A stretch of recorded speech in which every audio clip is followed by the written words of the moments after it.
Start with a slow, deliberate pace, building suspense. Have you ever been alone in a house that's supposed to be empty? I mean, truly empty. Stripped bare, waiting for new owners, filled only with dust motes dancing in the faint sunlight. You notice things you wouldn't normally. The way the floorboards have their own unique language of creaks, the sigh of the wind against the window panes. But what if you heard something else? Something that doesn't belong, something like a breath. My name is Alex, and I'm a real estate agent. Not the glamorous kind you see on TV, selling multi-million-dollar mansions. I mostly deal with quiet, suburban homes, the kind that have soaked up decades of ordinary life. Last month, I was tasked with selling 1428 Elderwood Lane. It was a standard foreclosure sad, but common. The bank had cleared it out, and my job was to host open houses until someone fell in love with its potential.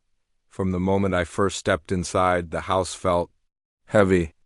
It was a 2-story colonial, perfectly nice on the outside, but the air inside was thick and still, like a held breath.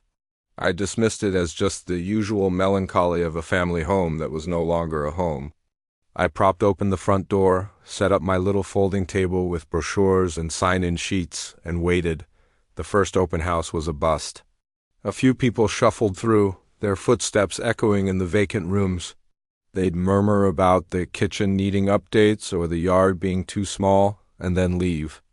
As the last couple walked out, the sun was beginning to set, casting long, distorted shadows through the living room. I started my closing routine, locking the back door, checking all the windows, gathering my things. That's when I heard it for the first time. I was in the upstairs hallway, my hand on the latch of the master bedroom window. It was a faint sound, but unmistakable, a soft, slow exhale. It sounded like it came from right behind me. I spun around, my heart hammering against my ribs. The hallway was empty.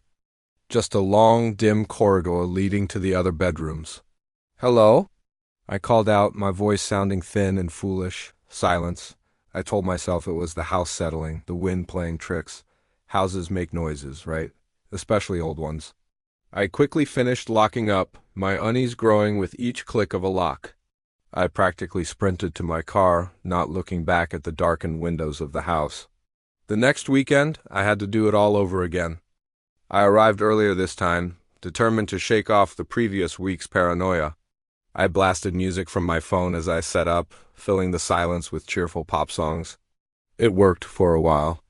The house felt less oppressive, more like just an empty building. A young family came through, their 2 little kids running from room to room, their laughter bouncing off the bare walls. It was nice for a moment to hear life in the house again. The parents, Mark and Sarah, were genuinely interested. They talked about painting the nursery blue, about putting a swing set in the backyard. They went upstairs to look at the bedrooms while I tidied up my brochures downstairs.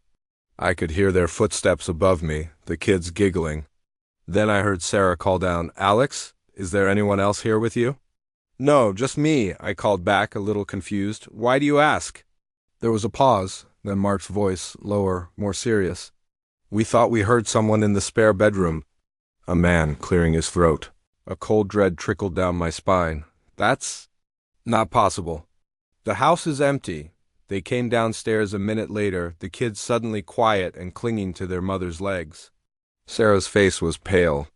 "It's probably nothing," she said, forcing a smile. "Old houses are creaky, but they left quickly after that, their initial excitement completely gone. They never called back. After they left, the silence returned, heavier than before." I couldn't shake what they'd said. A man clearing his throat. I walked to the bottom of the stairs and looked up into the dimness of the second floor. "Is anyone there?" I whispered. The only answer was the faint, rhythmic sound from upstairs. It wasn't creaking, it wasn't the wind, it was breathing. A deep, raspy inhale, followed by a long, slow, rattling exhale. It was coming from the end of the hall, the spare bedroom. My training told me to leave, call the police, report a squatter. But my feet felt rooted to the spot. Curiosity, or maybe some form of morbid stupidity, won out. I pulled out my phone, switched on the flashlight, and started up the stairs, one agonizingly slow step at a time. The breathing continued, steady and unbothered by my presence. Inhale, exhale. The floorboards groaned under my weight, each sound like a scream in the oppressive quiet. The beam of my flashlight cut through the gloom, illuminating dust particles swirling in the air. The door to the spare bedroom was slightly ajar.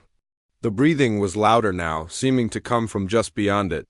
My hand trembled as I reached out and pushed the door.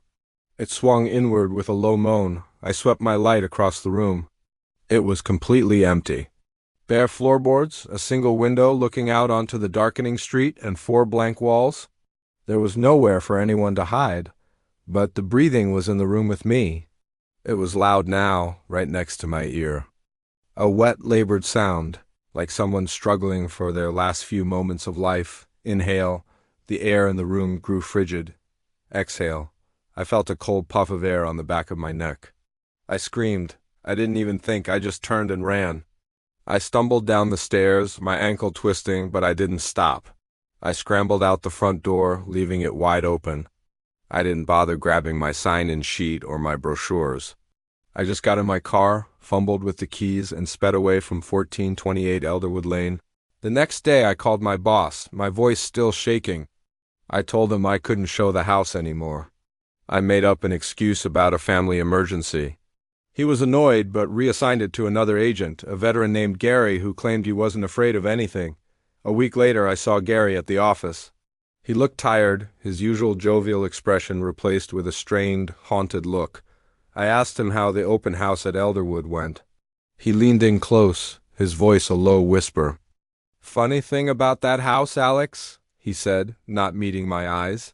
"I kept the front door propped open, for ventilation. But about an hour in, I heard it slam shut, hard, then the deadbolt turned. I was locked in. My blood ran cold." "What did you do?" "I called the cops," he said with a nervous laugh. "They had to break down the door to get me out. Searched the whole place top to bottom, found nothing."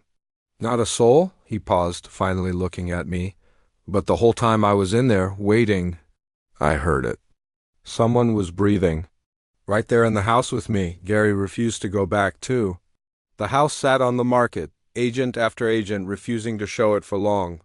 The listing is still active if you look it up. The price has been dropped 3 times. The description calls it a motivated seller with a unique atmosphere.